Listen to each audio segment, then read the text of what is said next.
The other common pitfalls to avoid is ignoring options, right? So again, it's having that plan B, right? Now, the UK in a way makes it easy for you because it insists on those strict, well, okay, let's just say for the sake of argument, it insists that you have to have a plan B, right? If you have multiple offers, you have a firm or your first choice, but then you could also put down your insurance. Your insurance almost always is going to be a university that has offered you, extended a conditional offer that is lower than that of your firm. In the case, in the case that say your firm wanted a 39, you got a 37. Your firm turns around and says, no, we don't want you anymore.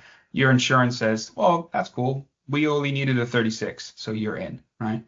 So that's really helpful, and it's always worth double checking exactly what your firm ultimately wants out of you.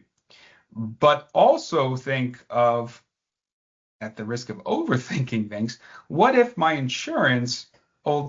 fail to meet my insurance, right? And I ultimately do find myself homeless, so to speak, here.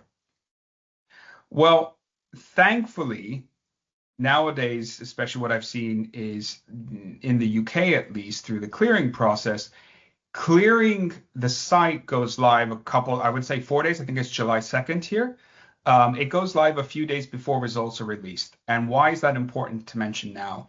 Because even though it's not the final exhaustive list, you do end up seeing a lot of universities publish their courses that they are very confident are going to have places, right, through the summer for the fall, right, starting in the fall, in this case of 2026 here. So you could start brainstorming and doing your research and saying, well, look, like, what if in a worst case scenario I have a 34, and I know my firm and insurance are both going to say no.